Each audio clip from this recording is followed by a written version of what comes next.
邪魔します。ミニマルな真っ白い無機質なおしゃれな空間ですけどアベマ TV のレアリティショーに。おお、別に外箱とかいらんから捨てたらよくないですかリクトさんってよくも悪くもここが期限になっちゃってるから見えないところを後回しにしがちなんでしょうね。この周辺もちょっと怪しいな。大学の時のレジュメとかぬいぐるみってなんか思い出宿りますね。プリクラ出てきましたちなみに誰がタイプですか？DS とか入ってますかね。今回のちょっと片付け金ちょっと手放したいもん。名前は、リクトと言います。で、年齢は23歳で、職業は普段外資系の企業で働きつつ、普段僕のチャンネルでやってる視聴者さんの片付け企画を編集してくれてる男の子で、自分の中ではちょっと、必要最低限のもので暮らしてるってところで、渋さん目線で、なんかこれちょっといらないんじゃないのっていう風にアドバイスしてもらう。すごいことになってます。いや、でもどれか手放したいですね。これはもう全捨てでいきます。渋さんマジックよ。服が2箇所に散ってるのはちょっと気になるな。物があっちこっち散ってる。あるべきところに。そうです。物はあるべき場所に置くっていうのを照らしながら意識してもらいたいですね。こんだけ少ないように見える家でもこんだけ不要品が出るので、足の冬場がなくなってますが、よりミニマルさが際立った家になったのではないでしょうか。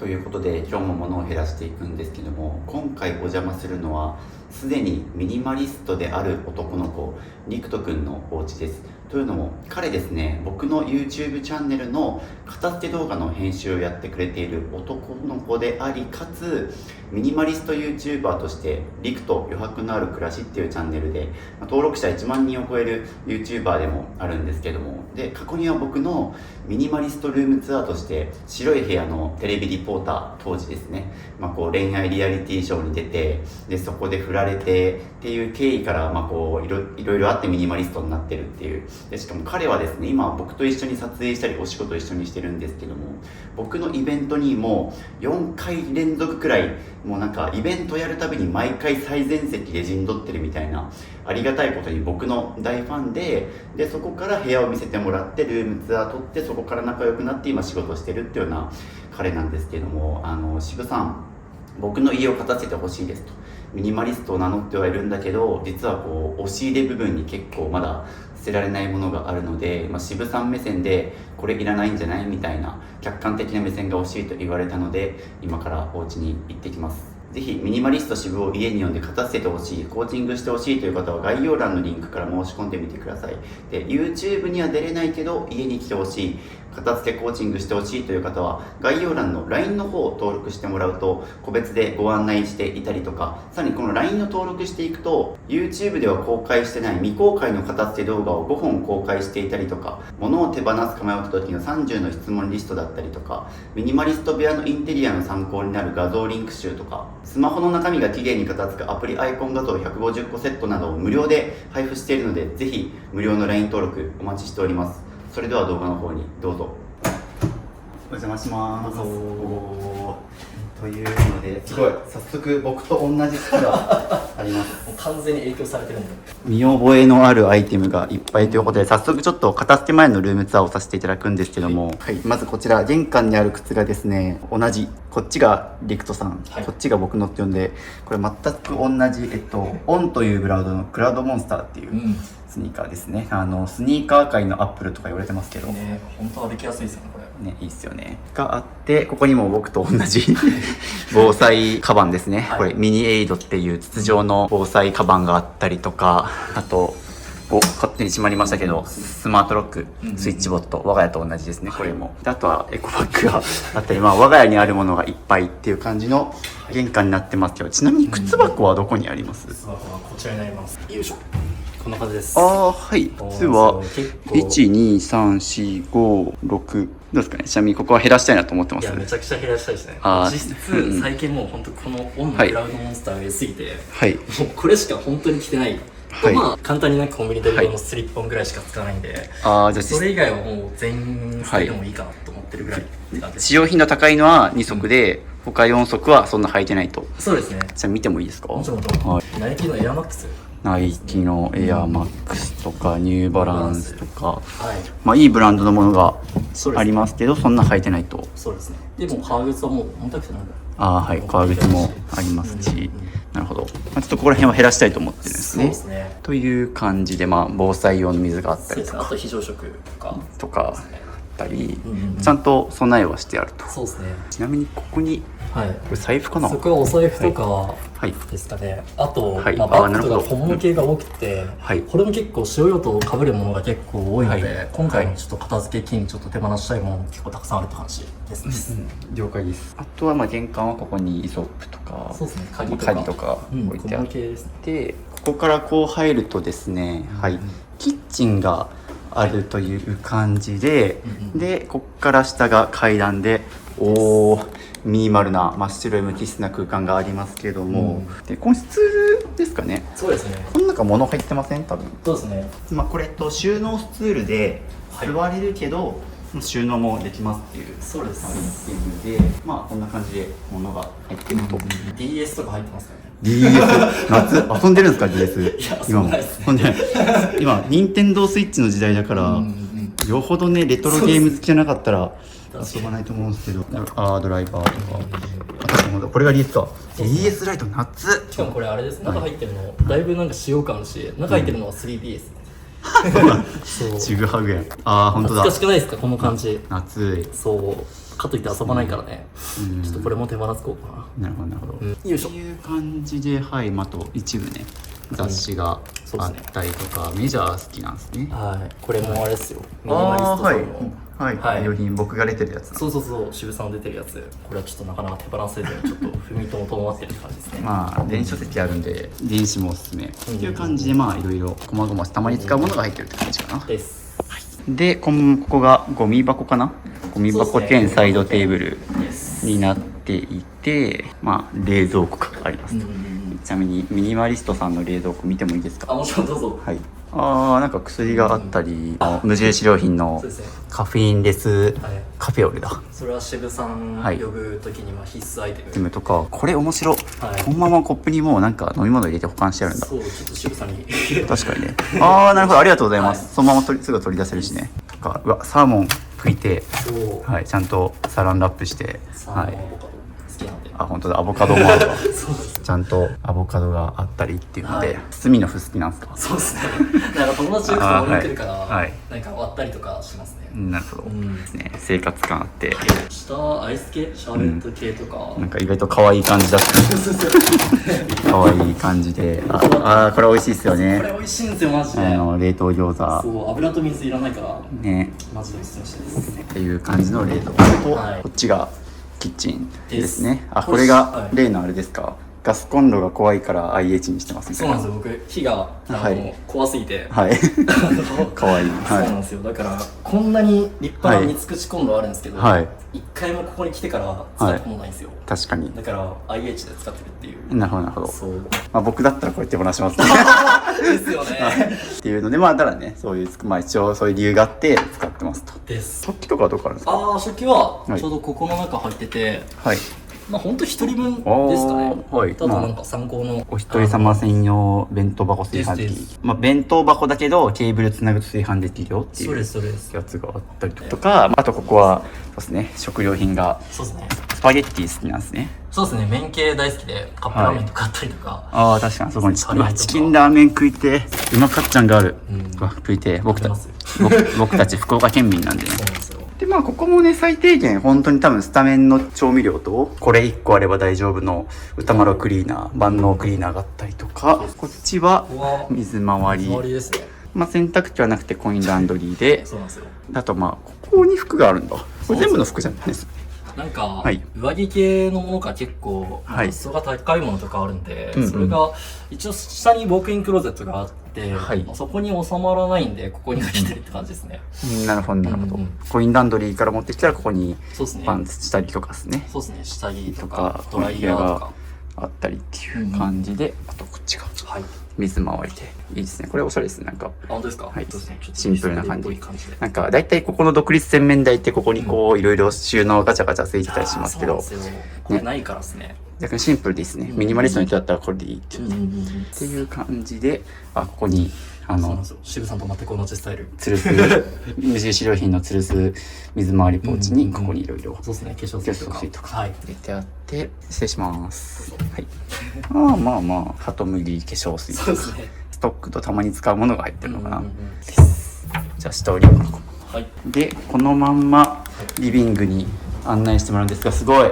この天井が、玄関から地下に入る感じが面白いですね。そうなんですよ。はい。特殊な間取りだから。はい、でしかもここに時計がありますけど、これはポップインアラジンプロジェクター、ここからついてるんですね。そう上から吊るして、はい、大体大きさが110インチぐらい。広い。そうなんです、大きいんですよね。という感じで、じゃじゃーんとすごい真っ黒の男性が、これはこれで結構なんかアーティスティックです。まあいいですね、なんかアーティストみたいな、いやおしゃれな空間ですけども、僕好きですよ。本当ですか？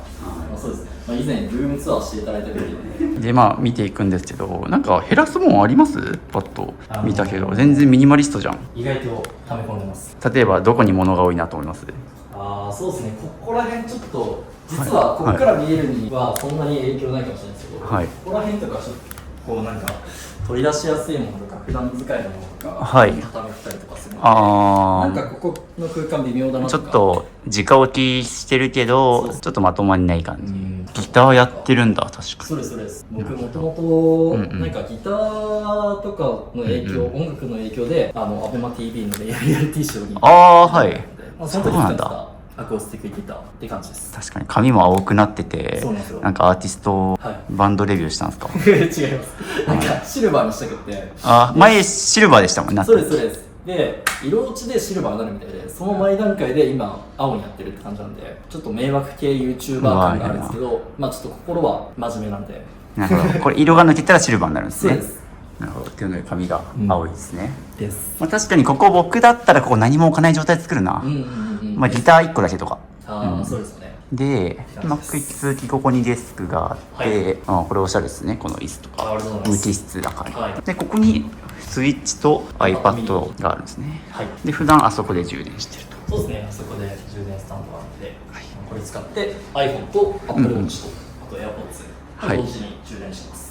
なるほど。で、そして面白いのがこれ。これ面白い。これなんですか、これテレビ？これアトムウィンドウっていう、デジタル窓みたいな感じで、なんか世界中のいろんな景色とか、なんかいろんな国のなんかそうですね、世界遺産とかをなんかここでスクリーンで見たりとかするんですけど、なんかコロナ禍で僕もともと2年前まで大学生だったんで、なんか基本的には家でオンライン授業を受けたりとか作業することが多かったんで、なんかあんまり景色が変わらないというか。なるほどね。そうなんですよ。この何にもない無機質な空間で2年間ずっとコロナ生活、隔離生活をしてたから、そうなんですよ。だからここの空間だけでもちょっと景色が変わったら面白いかなと思って、なんかプロダクトもすごい素敵だなと思ったんで、これ入れてるって感じです。なるほど。で、ここにね、例えば無印良品の空気の椅子かな。そうなんです。これ座ってみてください。はい、座りたい。いいな。失礼します。どうですか？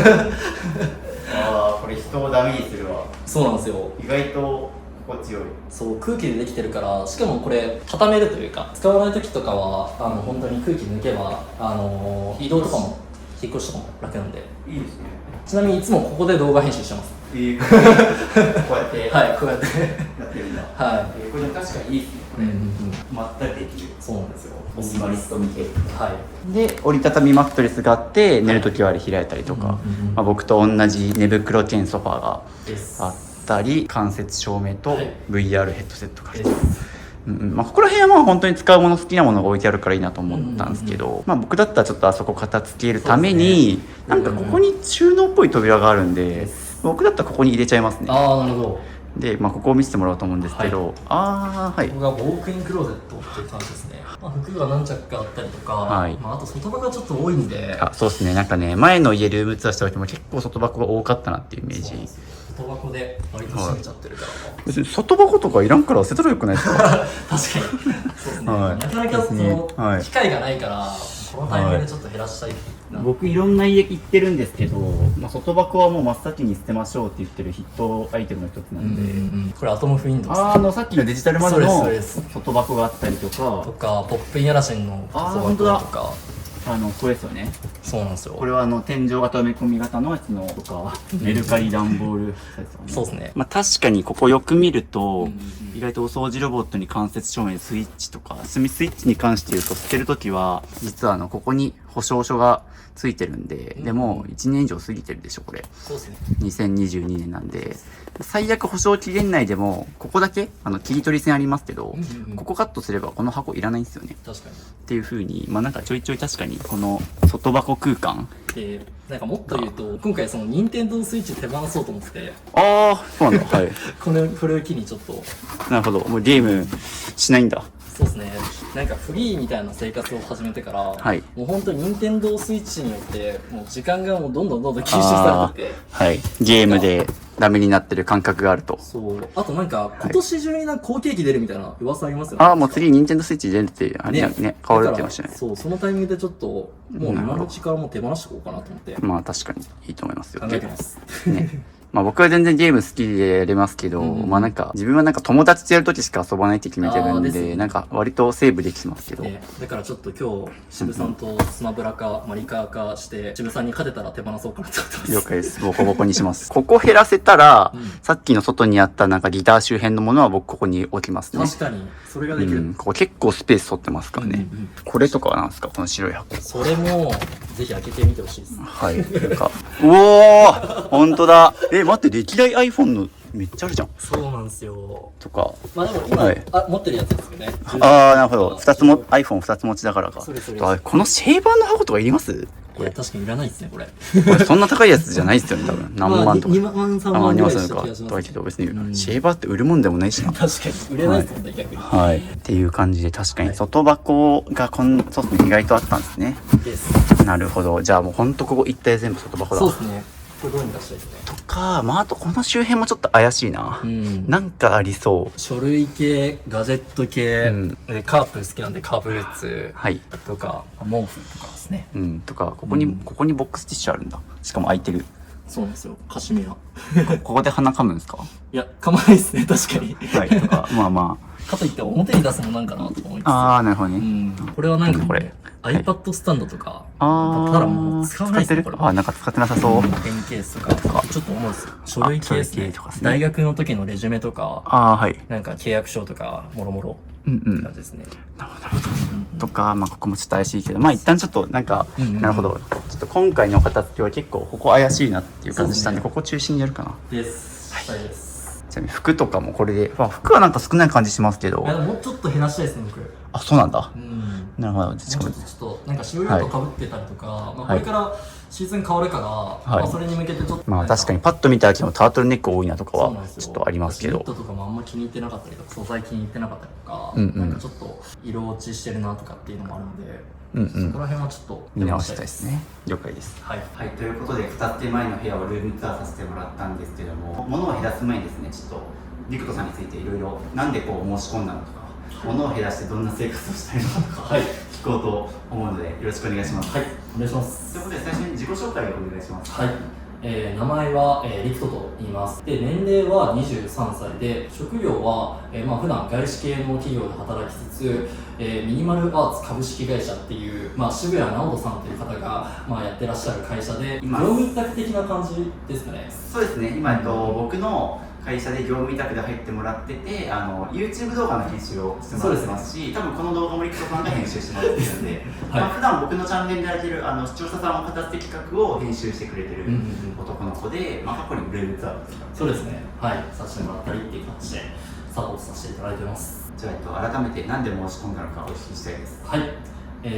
まあなんで申し込んだかというと、まあ渋さんからこの前お会いした時に、まあぜひしましょうっていうふうに言われたのもあるんですけど、まあもともとこの片付け動画、片付けの企画渋さんが始められた時から、結構ずっと応募したいなっていうか、ぜひ減らしてほしいなって思って、渋さんのなんか生配信とかでも、ちょっとぜひ僕んちしてほしいですっていうふうにスパチャしたぐらいそうです。全く覚えてないお金もらってコメントしてもらってるけど全く覚えてないけど、そうなんですよ。もともとちょっとしてもらいたいなと思ってて、まあそれなんでかっていうと、まあ今結構ミニマリストというか、まあ、自分の中ではちょっと、まあ、必要最低限のもので暮らしてるってところで、まあいろいろ発信させてもらったりとか、渋さんの、まあ、編集担当させてもらったりとかしてるんですけど、まあやっぱりその第三者の目線で、やっぱ渋さん目線で、なんかこれちょっといらないんじゃないのっていうふうにアドバイスしてもらう機会ってなかなかないというか、まあそういったものもあったりとか、まあやっぱり仕事に 100% 集中できる環境をちょっと第三者の目線で渋さんにちょっと見てもらいたいなってところで依頼したって形です。なるほど、まあ本当に素敵なミニマリストハウスだと思いますけど、確かに僕から見てもちょっとあそこは僕だったらなくすとかそっちに移動するなとか、まあ確かに僕目線だったらこうするっていうのは確かに一部あるので、はい、そこはちょっと今日指摘させてもらおうかなと。そうですね。意外となんかミニマリストさんで、なんか自分はもうこれが必要最低限なんですっていう人でも意外となんか減らせるものって結構あるんじゃないかなって思うし、客観的に見てみるとね、過去の片付け歴をお聞きしたいです。はい、過去の片付け歴でいうと、まあ、ちょうどまあミニマリストシュウさんの YouTube 動画で、まあ、片付けのノウハウを学んでたのもそうなんですけど、まあ、大学2年生になるタイミングで、まあ、大学の寮からちょうどこの家に引っ越してきたんで、まあ、そのタイミングで結構物をバサバサ捨てていったんで、まあ、大体5年前ぐらいだと思います。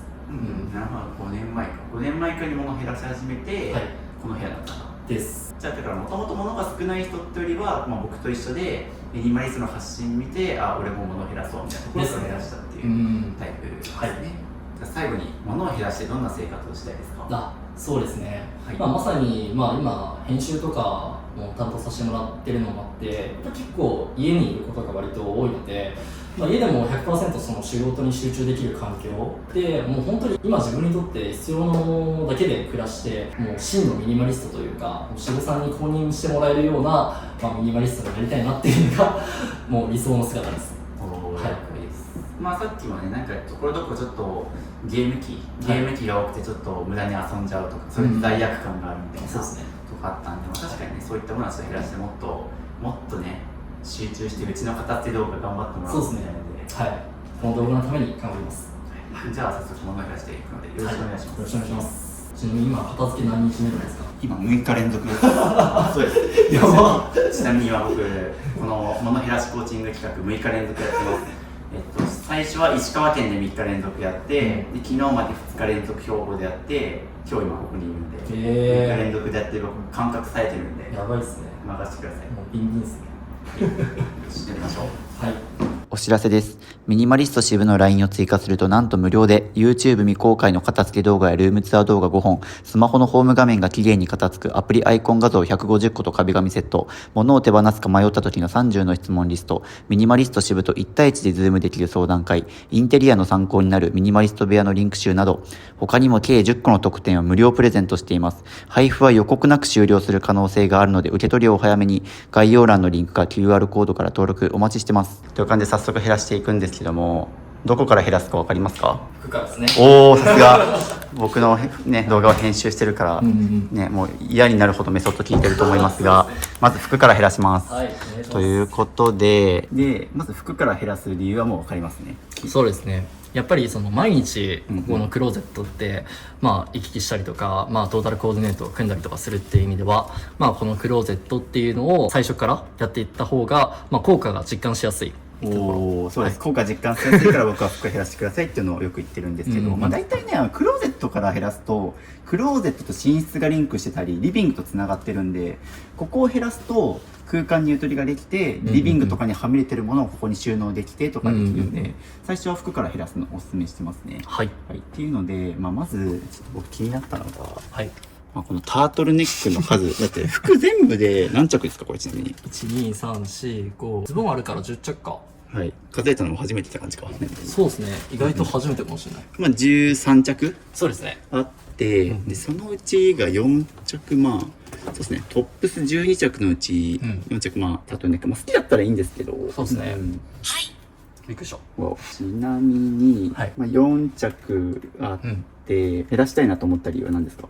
もう単純に使用用途が被ってるのと、はい、こういうちょっとニット系の素材なんか今年なんかいいかなと思って、冬だし買ってみようかなと思って、これなんかユニクロとなんかジルサンダーコラボしてるやつ、シルエットもなんか綺麗で、ここのなんか切れ目のところも可愛いなと思って買ったのはいいんですけど、やっぱなんか毛玉ついちゃったりとか、ほこりかぶりやすかったりとか、やっぱね、ミニマリストさん結構ニットをあんまり推してないですよね。まあファッション、よほど好きじゃない限りはお勧めしないって感じ。僕もニット好きだったんで昔、僕毎日同じ服着て生活しますけど、実はニット3着みたいな時期あったんですよ。すごい。白い半袖のニット、サマーニットみたいなのでずっと着回した時期あったんですけど、やっぱね、洗濯乾燥をかけていくとやっぱどんどん毛玉できたりとか、っていうところで、あともっと言うと、この使ってるハンガーとの相性が悪いですね。ああ、確かに。このハンガーって、こう実際見てみるとわかるんですけど、このニットほら、こうくぼんじゃってるんですよね。確かに。とか、三角形の形してるんで、例えば、僕の家で使ってたマワハンガーとかワンガーっていうハンガーがあるんですけど、その2種類どっちとも、人の形、丸型で人の肩の形してるから、結構型崩れしづらいんですけど、そうですね、三角形ハンガーにこれ、しかもくぼについてると、ここね、絶対型崩れするんですよね。確かに。これとかもそうですよね。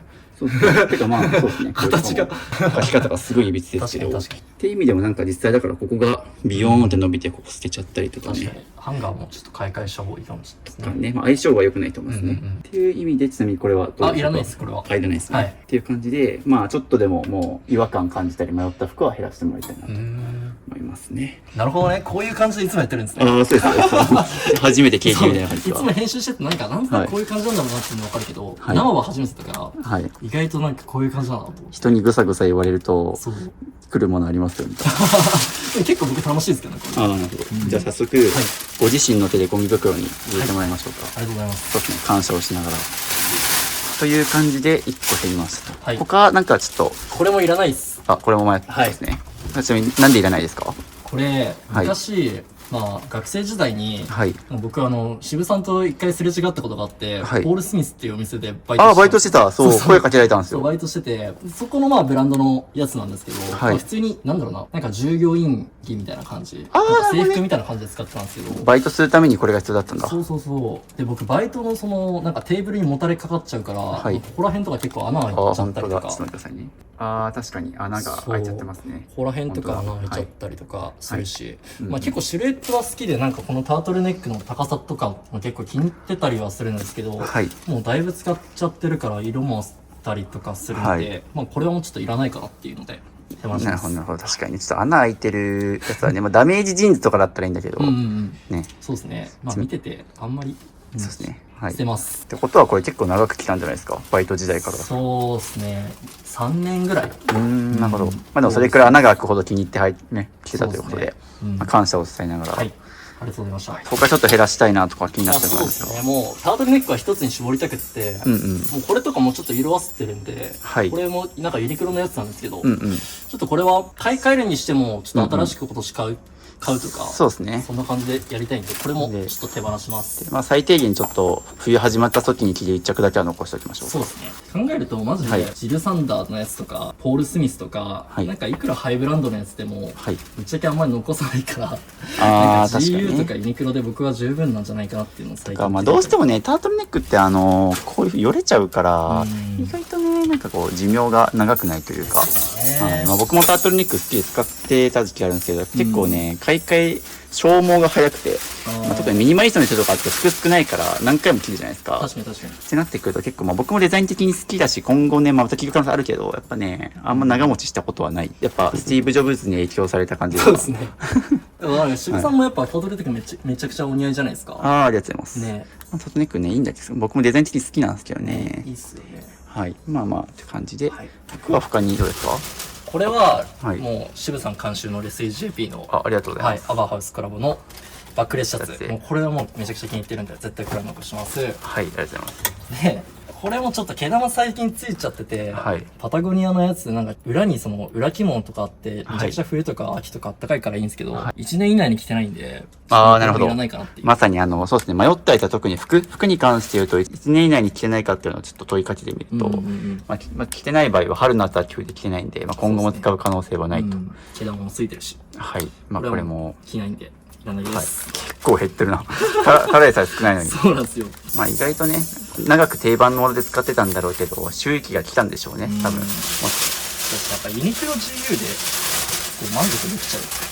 って結構消耗品なところあると思うから、ユニクロのこの今着てるやつとかもそうだけど、なんか首がよれやすかったりとか、やっぱりいくらね、いい生地でもやっぱりどうしてもそういったところ使ったりする、特に黒とかはね、色あせたりとかもあるそうなんし、はい。だからなかなかね。特に。まあ、アウターとかは結構長く着ますけど、トップスインナーの選択するものは結構ね。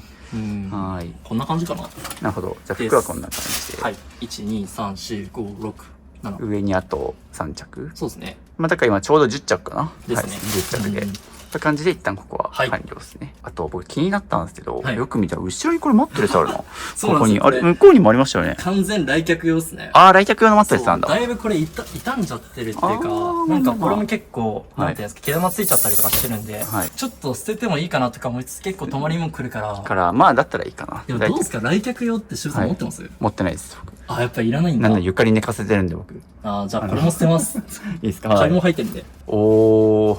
すっきり。だいぶ奥行きが出てきた。まあもうちょいコンパクトなマットレス買った方がいいかなと思います。で、逆用だったら。ね。あれほどでかいのはいらないかな。だし、なんか寝袋で僕寝て、なんか来客された時は、なんかね、今使ってるマットレス使ってもらうでもいいし。僕とかね、僕なんて昔友達にヨガマットで寝かせてましたよ。そうなんですね。ヨガマットと寝袋渡して。ほぼなんか地べたみたいな。ヨガマットだったら寝れる。上にある服はどうですか？上にある服確かに見直したいですね。ちょっと上にある服をこっちに持ってきてもらってもいいですか？はい。で、まあ僕ちょっと気になったのは、まあ服が2箇所に散ってるのはちょっと気になるな。ああ、確かに。僕だったら、ここに服かけないんだよな。ああ、なるほど。だって別にコインランドリーで洗ってるんだったら、ここで洗うわけじゃないから、帰ってきて全部の服を下に下ろせばいいんだけど、ここに置いてる理由って何ですか？なんかアウターとか、なんかいちいち下になんか下に行って上に行ってみたいなめんどくさいなと思って、なんか朝本当にここで完結するようにはしてるんですけど、今ちょっと夏だからアウターとかも正直着ないんで、なるほどね。正直使わなかったりとかするから。なんか僕だと下に持ってくるな。なんかここ毎日使う場所じゃないですか。で中途半端になんか3着だけここにあるのなんか僕ちょっと気になったな。確かに。まあ例えば玄関のすぐそばにかけれるスペースがあるとかだったらね、たまにコートかけてる人とかいるんですけど、まあ今夏だしそういう空間もないし、確かに僕だったら下に持っていくなっていう。はい。そうですね、もうここの空間が空いてるから、だからさっきもなんか自分が服を何着持ってるか把握できてないみたいなのがあったと思うんですけど、多分それって上と下で散っちゃってるからだと思うんですよね。確かに。そう、そんな感じで全部並べた方が、OK です。はい、っていう風に。見える化ですね、これ。まさにそうです、見える化です。これで自分の服が全部把握できたっていう感じなんで。よかった。で、その後行くのが、紙系なんですけど、まあここもそうだし、こっちはい。ここはまあ本当に必要な本だけ置いてるって感じですか？そうですね。あと、カープ選手のサインが。はい。これはね、マジでね、捨てられないですよね。すごい、リクトってサイン。そうなんですよ。がある。まあ、本当にすごい方たちのサインで。でもなんかね、メルカリ、まあ、いらないかなと思うんですけど、まあ、これはちょっと捨てられないかなと思うんですけど。なんか迷うんだったら僕写真撮って捨てますよ。いや、確かにね、それでいけますよね。さっきみたいにこれは絶対欲しいって言ったじゃないですか。っていうのは別に無理にせなくていいんですけど、なんか迷うくらいだったらなんかもう潮時なのか。確かに。そうですね。まあ、カープが好きなのはわかるんですけど、別にまあサイン捨てたからといってカープが嫌いってことでも、確かに。別に応援はね、現地行ってこの前も球場行ってたと思いますけど。そうですね。写真撮ります、これ。はい、了解です。じゃあ今写真撮って。これあれなんですよね。永久欠番になってる人、ハープの中でもすげえレジェンドって言える人たちで、なんか、これ永久欠番3人しかいないんですけど、3人全員コンプリートしてるんですよ。すごい。そう。僕野球全然わかんないから、その価値が。そうっすよね。欠番と言われても全くピンとこないんですけど。なるほど。っていうので、写真を撮って。これは手放します。はい。いろんな風に写真撮りました。ちょっと見せてほしい。こんな感じでスクエアにして、なんかメルカリとかでも売りやすいように。なるほど。はい。はい。ってことはこれは手放すと。はい。あと本はまあ別にそんな多くないから必要だったらいいんですけど。これ以上手放す。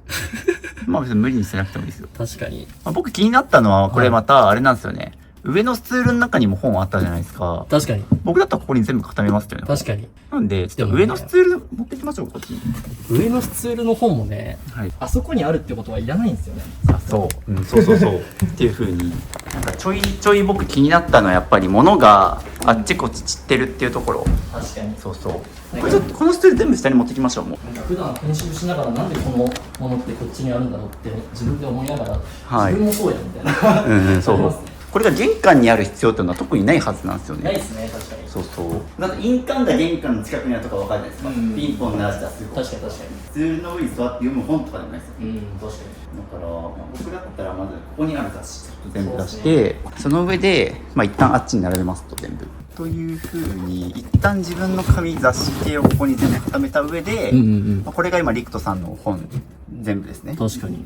いや、意外と多いですね、こうやって見ると。なんか世間いっぱい見ると少ないんだろうけど確かに確かに感覚まひってるだろうけど、ミニマリスト目線で言うと、ちょっともうちょっと厳選してもいいんじゃないかなって感じですね。そうだし、要はこっちの本とあっちの本でなんかうんうん2つ分かれてあったから、雑誌は特にいらないんじゃないかみたいな、なんか本人も言ってましたけど、確かに。なんか多分大事な本だけここに置いてあるのかなって気がしたんですよ。そうですね。その観点で言うとこれはもう全捨てでいきます。おお、はい、なるほど、いいですね。これは全捨てでいく。で、で、はいこっからっすよね。はい。著者の前で著者の前を本を消す。いいですよ。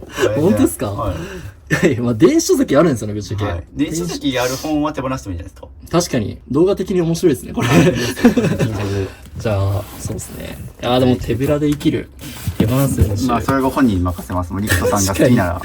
これ僕載ってるんですよね。ああ、なるほどね。そうなんですよ、ありがたいことに。自分が載ってる本は残すとかねですか。確かに。最後に読んだのいつですか、この2つ。この2つですか？はい。もう電子書籍だから、多分、大学生の時とか。ああ、なるほど。大学2、3年生の時これ読んで、これも出て、出て以来ですよね。そうですね、出て、2年、2、3年前。そうですね、2回ぐらい読み返して、あとはもう電子書籍で飲んでる。はい。だからめちゃくちゃ状態綺麗なんですよね。ああ、なるほど。でもこれ、ありがたいことに渋さんからサインいただいてるんですよ。ああ、なるほど。この感じで。じゃあ写真撮って捨てるとか。そう。だから写真撮ってこれは手放します。はいこの2つ。でも、ここまで来たらこっちも手放した方がいいんですかね。いや、そこは任せますよ。確かになん自分が出てるからとかでもいいですし。確かに。はい。じゃあこれは、はい。残しで、これもああ、了解です。ちょっと待って。はい。いや、でもどれか手放したいですね。と思うんだったら手放すべきだと思うし。確かに。じゃあ、これから手放させていただきます。ああ、はい、全然大丈夫ですよ。著者の前で著者の全然。本を。安見さんの本も、はい。ちょっと最近、こはいれも電子書籍買ってるから、あ、なるほど。じゃあ、行きますか。この2つもちょっとはい手放します。はい。安見さんすいません。はい。あ、でも、ヨッスーさん分かってくれる。本当ですか？ありがとうございはい。ます。って感じかな？うんうん。まあ、だから別に紙の本で取っておきたいっていう欲はそんなないんいですよね、や、そうなんですよ正直多分。。電子書籍。正直僕たち人付き合い、多分人付き合い的に残してるみたいなものだと思うんで、であれば、よく視聴者の人で言うと、人からもらったプレゼントとかに近いと思うんですよ、リクトさんとして渋さん自分の本ってどうしてます？持ってないですよ。あ、持ってないんだ。はい。電子書籍。渋さん本人でも持ってないんだ。持ってないですよ。確かに。自分の本そんな読み返さんしなるほどね。はい。とか仕事で持っていくときはもう事前に Amazon でポチるか、自分で買うんですよ。行く途中の本屋で買って、仕事は持っていくみたいな。なんか、撮影とか取材場所になんか持ってきて、紙の本持っていかないといけないときとかは、そんな感じです。へー。そんな感じでなんか、仕事前に本屋行ったら売ってるんで、なるほど。ありがたいことにね。確かにね。って感じで残した本はこんだけ。はい。 2冊になりましたね。はい。すいません。はい。次、紙の本の次が書類系おすすめしてて、はい。さっきのここ行きましょうか。これも完全書類系ですね。大学時代のレジュメとか、もうこれにまとまってて、もう大学3年生、4年生ぐらいとかは、もう完全に iPad の GoodNotes ってアプリでレジュメ取ったんですけど、もうそれまでそういう便利なアプリがあるとか知らなかったから、もう全部紙で残してるんですよ。ああ、本当だ。ちょっと見ていいですか。こんな感じ。本当だ。経営誌とか、なんかいろいろ。日本史とか。なんかいろいろ。はい。撮ってて。はい。めちゃくちゃ重いんですよね、これも。はい。確かにね。そう、読み返すかって言われたら読み返さない。絶対読み返せないでしょ。そう。だし、結構なんか大学の授業って、なんか同じことの繰り返しなんですよ。同じ授業のなんか繰り返しとかで。はい。まあ大学3年からの記録っていうのは、iPad の GoodNotes に残ってるし、はい。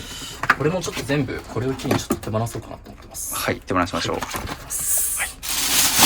う。で、ここが書類系なんですけど、家のなんか契約書とか、はい。住んでる賃貸の契約書は持っといても大丈夫。まあ、履歴書ああ、はい。まあまあまあ。僕、就職多分しないから。はい、もうしばらくね。そうですね。なんで、まあ、これはちょっといらない。もういい。はい。最悪買えばいいし。そうですね。はい。コンビニでも売ってました。はい。これなんだインモール福岡の無印良品で、アルバイトした時の、はい。雇用通知書ですね。通知書みたいな。はい。いらないですね。いらないですね。もう働いてないですし。働いてないですね。はい。これはなんだこういう機会じゃないとこういうのって本当見返さないですね。これも賃貸の契約書ですね。賃貸の契約書そんな分厚いか。例えば、これとかいらないと思うんですよ、こういうの。ああ、確かに。これは明らかになんか別にウェブでも読めるし、これ多分ちょっと怪しいですよ。もうちょい見た方がいいんじゃないですか。一旦全部出していいですよ、それ。受信料の契約、奨学金、NHK も関係ない。うん。ここら辺いらないですね。はい、いらないですよね。ああ、ここはなんか賃貸のやつですけど、まあセットアップのこれはもういらないでしょうか。あ、これいらないですね。確かに。はいここら辺は残した方がいいのかな。ちょっと見ていいですかね。うん。あ、まあこれはいるな。これは一応。これはいる。B キャスカードの、まあこれも別に、最悪聞けばいいんですよね。確かに。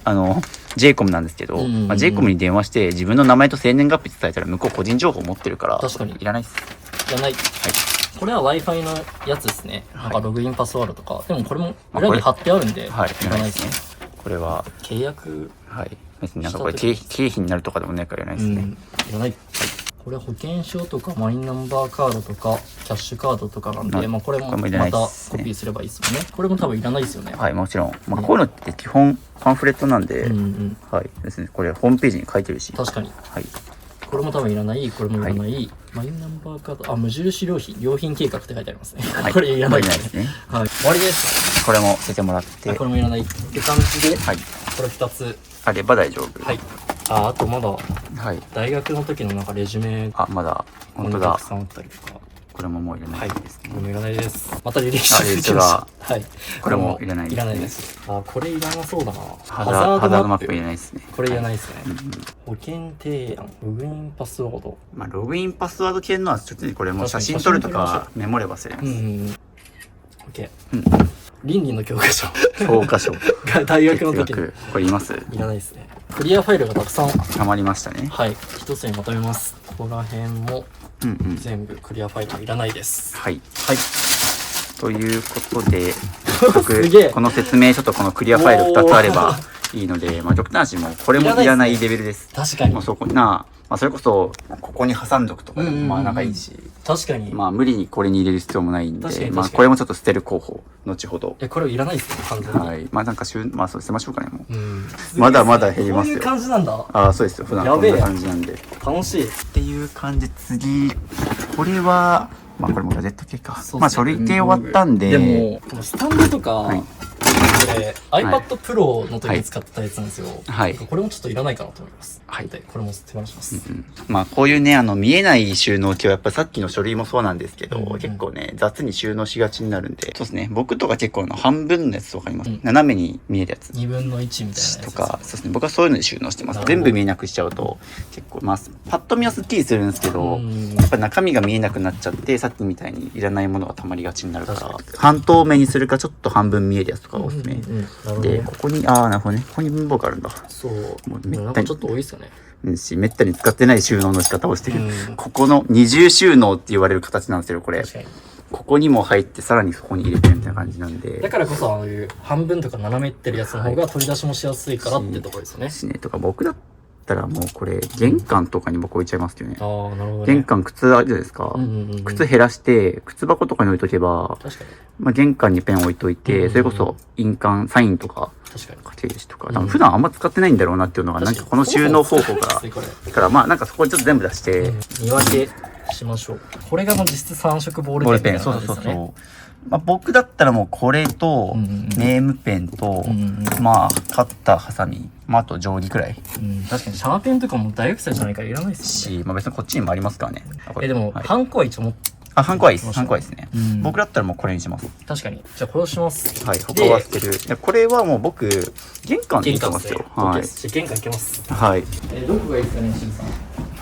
そこまず、靴箱は来てる。靴箱。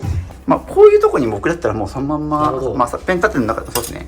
置いちゃうかな。確かにこっちの方がいいですね。いいし、なんかあった時にさっとこれ書いたりとかもできるし。このまま靴箱見ていきましょうか。服減らした後なんで。そう、本当はね、服減らした後にセットで靴もいた方がいいんですけど。なるほど。はい、という感じで靴もどうですか？これはもう完全にもうオンのクラウドモンスターとしようと被ってます。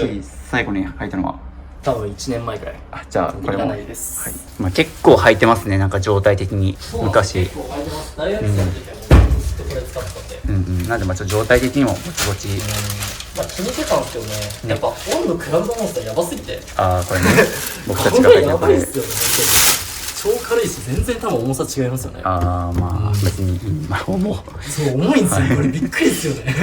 まあね、これはまあ、昔の靴とこれ最新のなんで、まあその差はあるでしょうけど、ですよね。確かにじゃあこれは手放します。しますで、はいこれニューバランスのやつで結構気に入ってて、はい使ってて、はいなんか1500ってやつ、まあああーはい、ニューバランスのやついい型番ですそうですね。ね、いいやつで結構なんか状態も割といいから、はいなんかメルカリとかでなんか売ろうかとかなと思ったんですけど、はいまあそこまででもないかなっていう。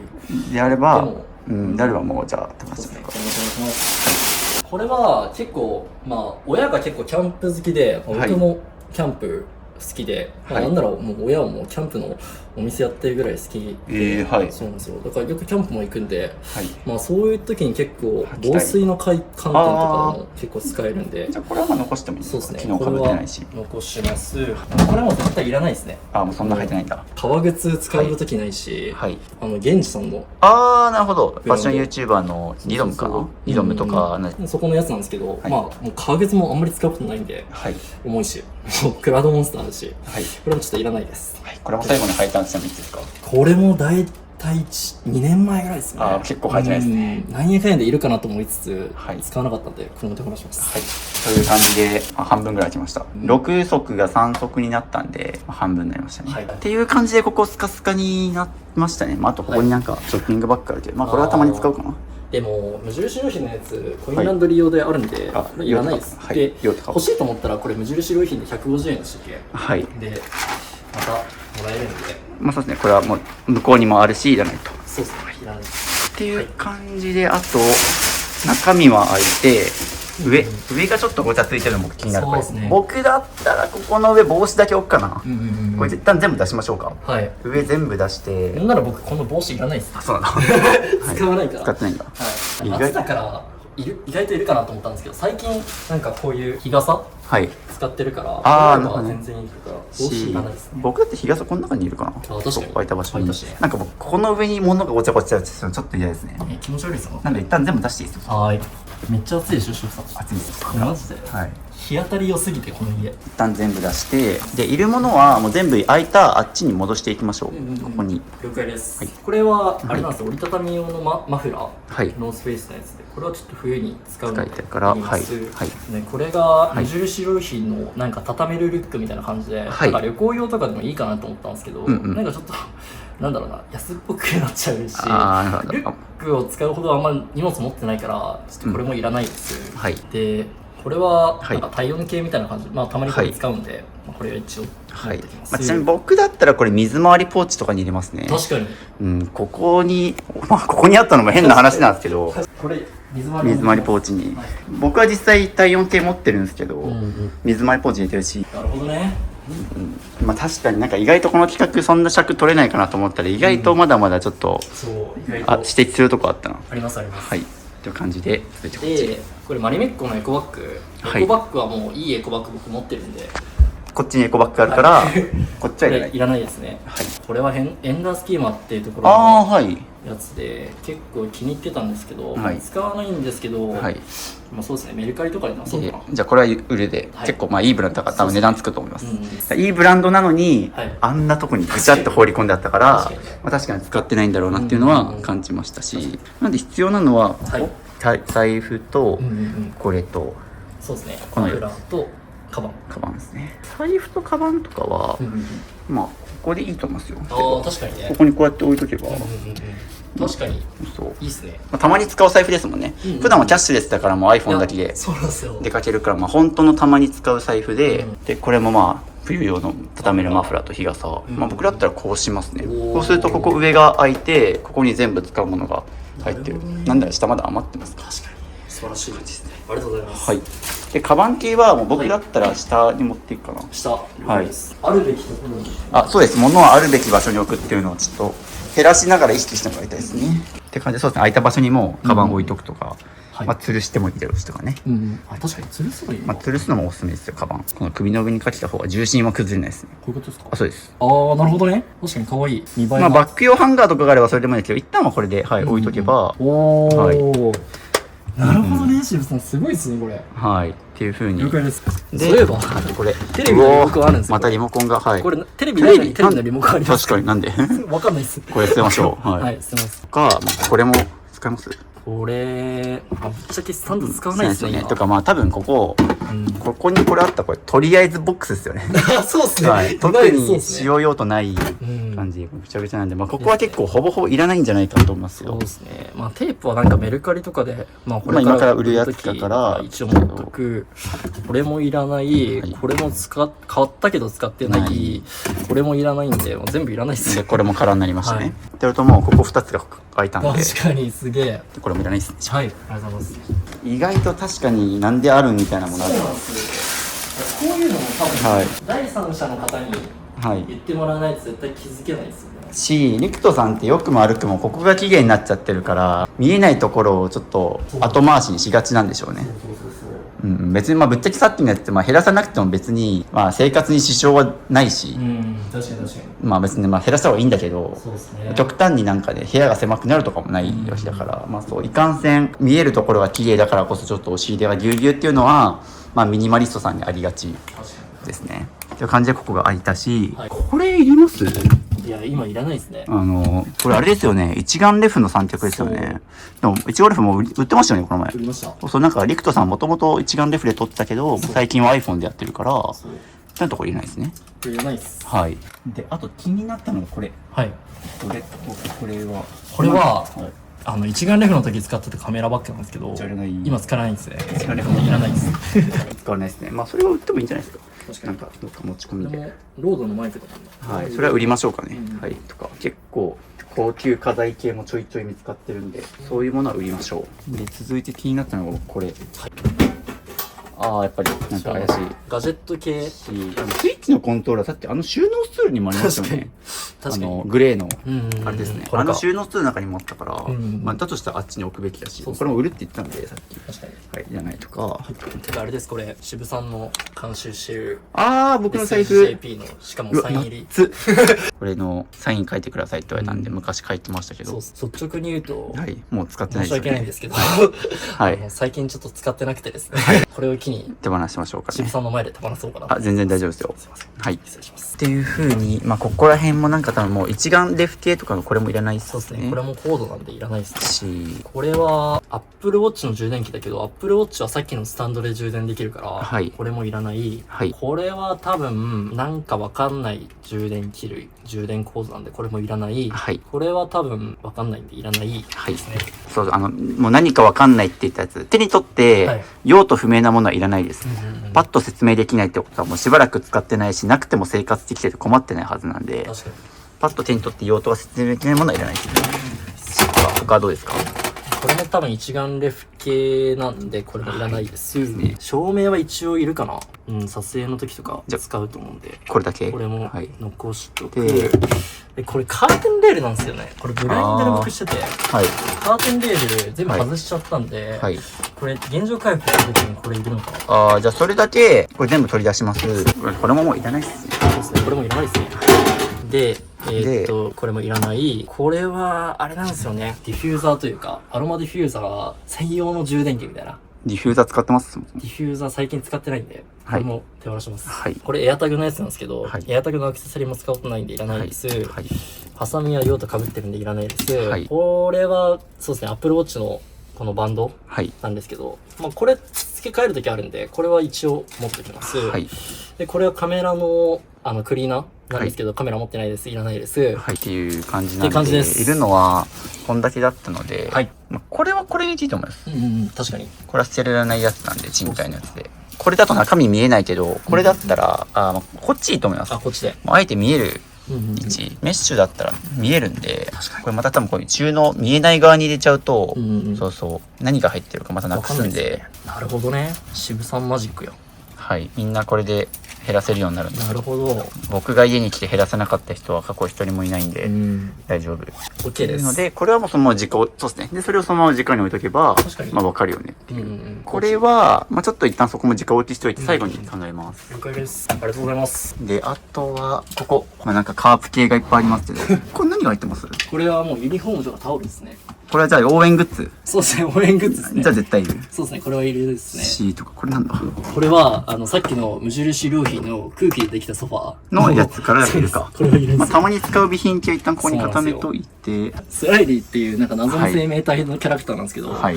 なんか、ぬいぐるみって、なんか思い出宿りますね、なんか。ああ、人形捨てれないタイプですか？捨てられたことないですけど、はいなんか、はい。ぬいぐるみって不思議ですね、なんか。ああ、そう。あの方もそうでしたよね、ぬいぐるみが。ああ、捨てられない方の家とかも行きましたけそうそうそうそうど、はい捨てる難易度高いものランキング上位です。なんか謎になんか抵抗あるんですけど、はい捨てます。おー、いきますね。ちなみに、人形捨てられない人のおすすめなのは、なんか見えない袋で隠して包んで捨てるとか、あー、なるほどね。目隠しするとかですね。おー目隠しすると、まあ人間感がなくなるんで、確かに。人形を手放せない人はそんな感じで、儀式、うん目が見えないようにするとか、なるほどね隠して、見えない袋で隠してから包んでするとか、うんってことをすると、まあ罪悪感なくなるんで、はい。おすすめですね。これはちょっと感謝して、ありがとうございました。まあね、この動画でもね、記録として思い出残ってるんで。そうですね。はい大した思い出ないんですけど。ありがとうございます。っていうのでちょっと休憩です。思ったより捨てるものあった。そうなんですよ。僕これ30分とか1時間以内に終わるかなと思ったんですけど、うんもう1時間半ぐらいやってますからね。そうですね。意外と、なんかやっぱり、渋さんからアドバイスをもらえるパワーすごいですね。マジですか？全然違いますよ、やっぱ。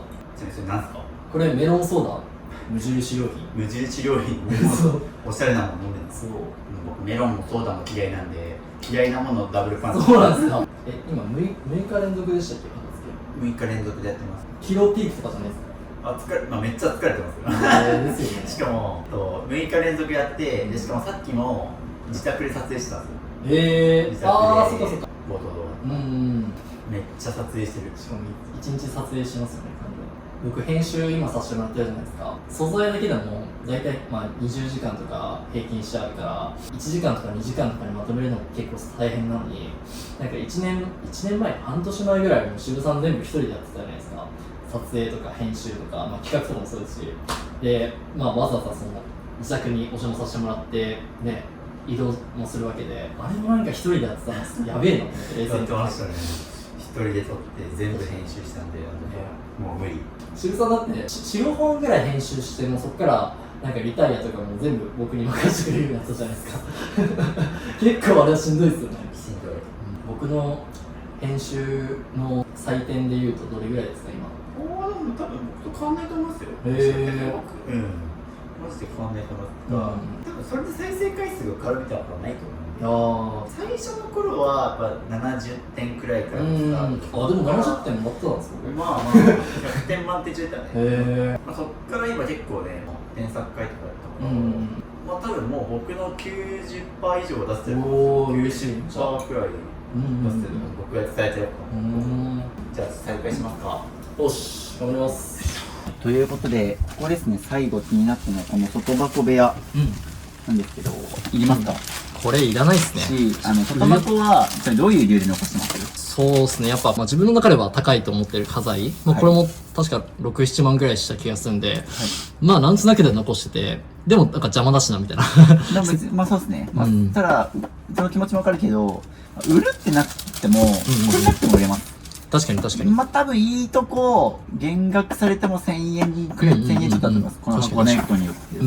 いいとこね。だし、売る予定もないし、ないし、そもそも。やれば、これも、はい。これちょっと後で解体して、はい。で、まあもっと言うと、はい。それ残すのはわかるけど、これいらなくないですか？確かにこの段ボールそれ思いました。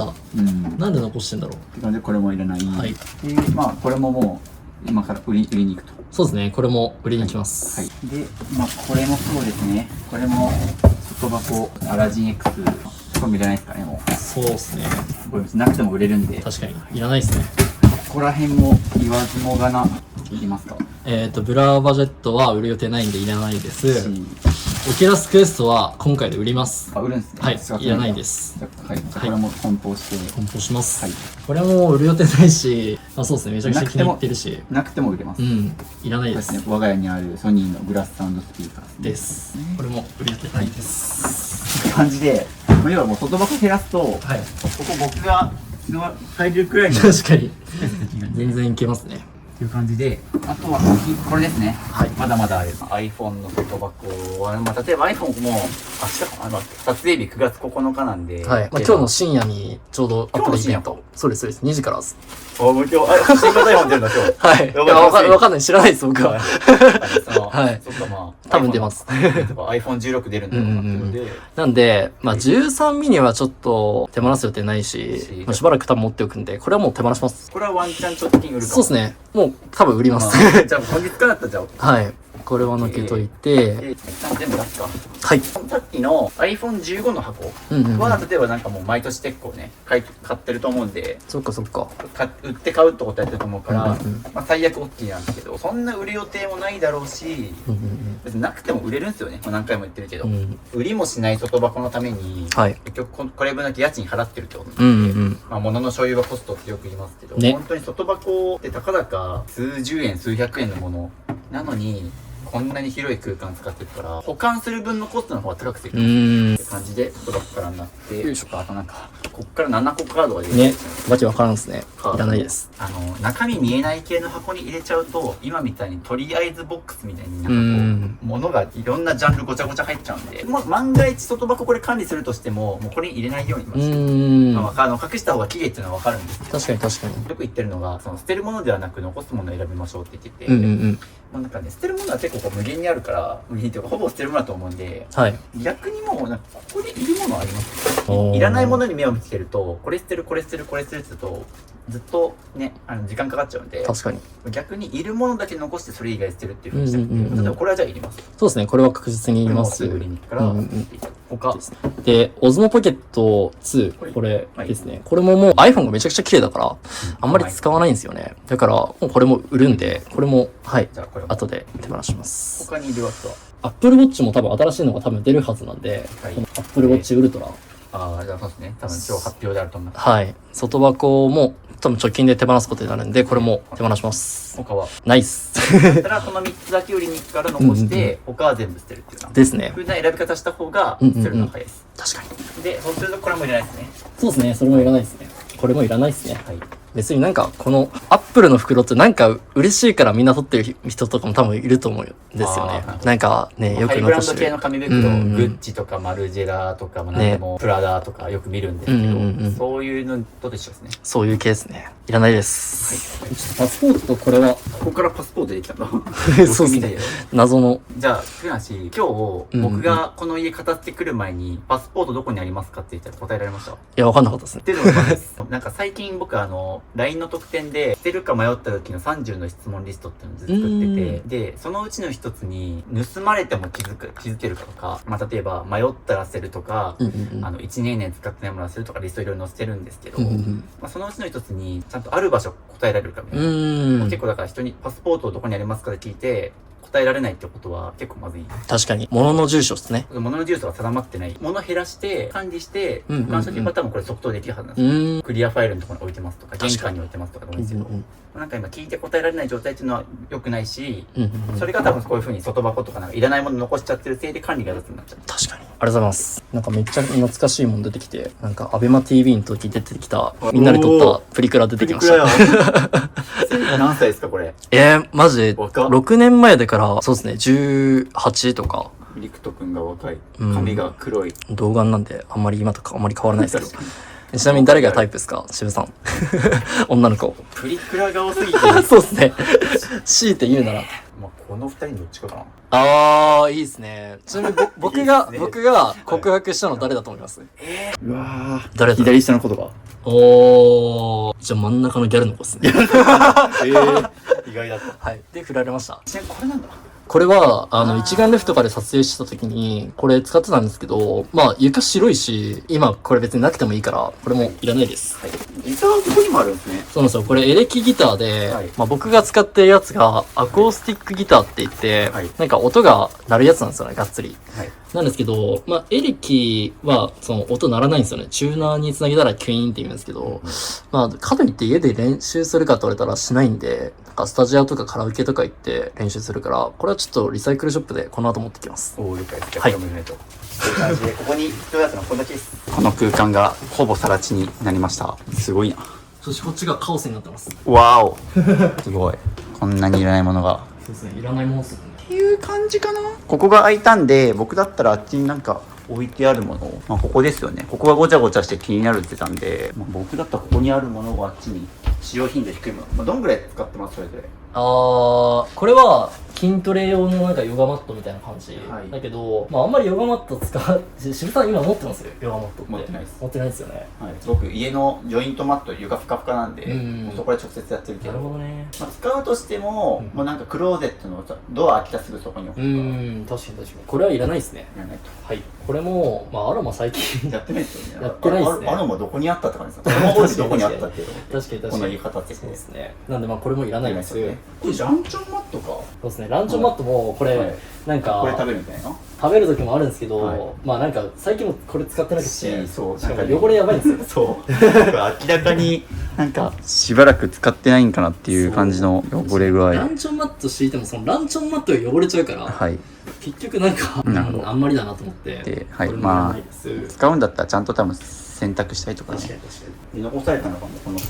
この2つは使う。そうですね。これは撮影用の三脚と、まあ趣味でやってるギターなんで、まあこれを残したいです、ね。まあ、僕だったらなんですけど、ギターのカバー置かずにそのまんま僕飾るかな。なるほどね。なんか逆に何にもない空間だからこそ、なんかそのまんまギターどうですか。なんか置いてみてもいいですか。全然。なんか僕だったら絶対このまま置くの方がなんかさっき空いた場所に入れるか。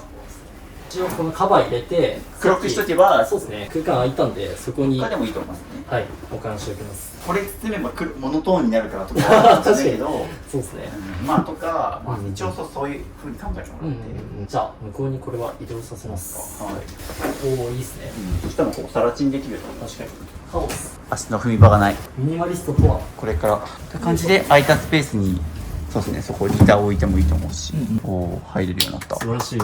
よかったよかった。すごいことになってます。今2時間やってころですね。そうですね、ちょうど2時間くらいやって終わりました。はい、という感じで2時間片付けて、こんだけの不要品が出ました。どうですか。いや、なんか意外とこれ持ってたなみたいな、気づけなかったものとかにも出会えたりとかしてて、とかやっぱりそれってなんか誰かから背中を押してくれることによって意外とすんなり捨てれたりとか、やっぱそういう機会を作るっていうのめちゃくちゃ大切だなと思って。ありがとうございます。てかまああとそうですね、こんだけ減らしましたけど、ちょいちょいなんか玄関に物を移動させたりとか、まあ物の配置もちょっとね、ところどころ見直したんで、まあ動きの無駄が減ると思いますね。ですね。ありがとうございます。これって本当僕まだ23でまだ比較的世間一般的にですね、まだ若いというか若いし物は少ない方なんで、まあなんだかんだ2時間ぐらいで終わりましたけど、これ。そうですね。これが本当40代、50代、60代になるにつれて体力的にしんどかったりとか、まあ大体物も多いから、時間かかりますし。で、あとはやっぱ思い出が宿ったりとかして、そうですね。さっきみたいな人形とかはもっと捨てづらくないと思います。ですよね。なんか今後渋さんがなんか抜き打ちでミニマリスト系の発信してるけど、この人が本当にミニマリストなのかな。僕みたいに本当外見だけでミニマリスト気取りしてる人も多分いると思うんですよ。本当に実際ね、かなり少ない方だと思いますよ、この家も。こんだけ少ないように見える家でもこんだけ不要品が出るので、僕の家ももしかするとまだあるかもしれない。まあ実際引っ越しの時とかちょいちょい見直しましたから。やっぱそうですね。まあリッコさんこの家何年住んでる？5年ぐらい。住んでますね。あと5年住んでるとなおさらハマると思います。そうなんですよね。引っ越しする機会はないですね。そう、引っ越ししてないからそんなにまとまって物を見直す機会ないと思う。リアルが来た。おお、やばい。もういいですね。行きます。はい、っていう感じで2時間かけて、足の踏み場がなくなってますが、お疲れ様でした。ありがとうございました。1、2、3、4、5、6、7、8、9、10、ちょうど10袋出てます。とかまあ他にもね、粗大ゴミ系、そうですね、マットレスとかあるんで結構出ましたね。そうですね。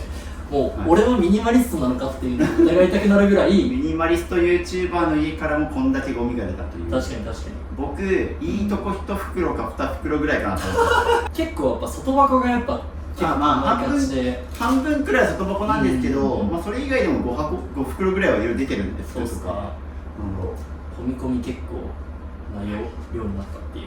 お疲れ様でした。はい、ありがとうございます。はい、という感じで、捨てずに売るものに関してはこんだけ出ましたね。さすがに値段がつく高価なものに関しては捨てずに売るんですけど、これちょっと後日また売ってください。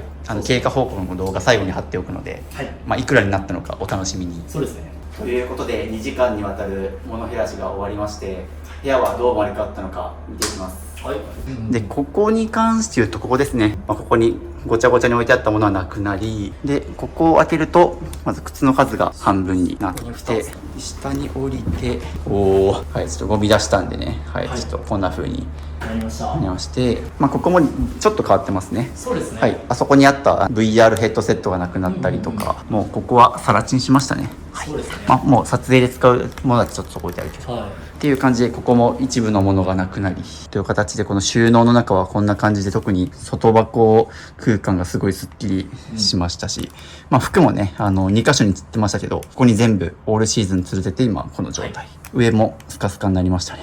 よりミニマルさが際立った家になったのではないでしょうか。ミニマリストって堂々と言えるようになってます。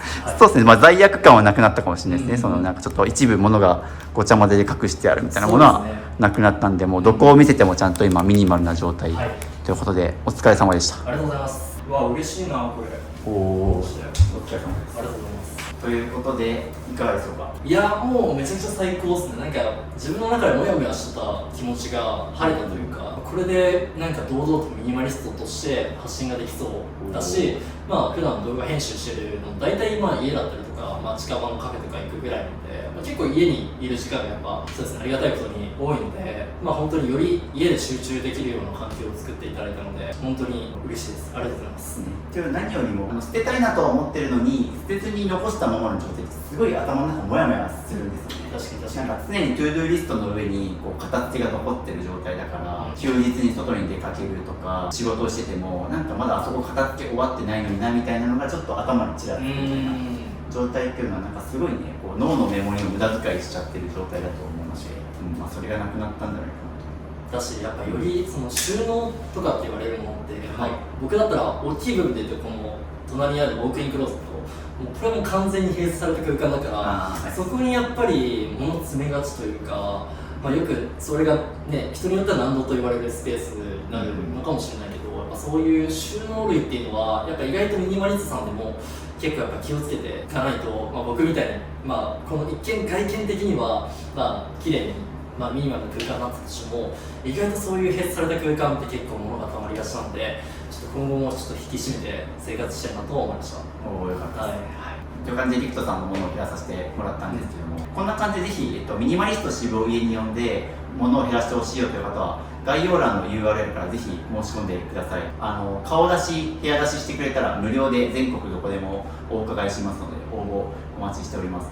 他にもですね、ミニマリスト渋にちょっと YouTube に顔出しはできないけど、渋さんに物減らしの相談をしたりとか家に来てほしいよという方は概要欄の LINE を登録してもらうと、無料のZoom の相談会をやって僕と1対1で喋れる機会があったりとか、他にも物を減らすか迷った時の30の質問リストとか、他にもミニマリストのインテリアに役立つ画像リンク集だったりとか、スマホの中身が片付くアプリアイコン画像150個セットなど無料の LINE 登録で配布しているので、ぜひ概要欄にから登録してください。という感じで、この後もちょっとリクトさんが売りに行ったりとか、引き続きちょっと一部の物を減らせるんじゃないかなと思われると思うので、経過報告の動画はまだ続くので、最後まで動画止めずに再生していってください。お願いします。ありがとうございました。はい、皆さんこんにちは。渋さんに片付けていただいた次の日になります。今日はね、実際に昨日ね、いらなくなったものをメルカリで出品して、すぐね、売れたので、今からね、いらなくなった不要品っていうのを、コンビニに持っていくために、梱包作業をして、これからね、コンビニの方に持っていきたいと思います。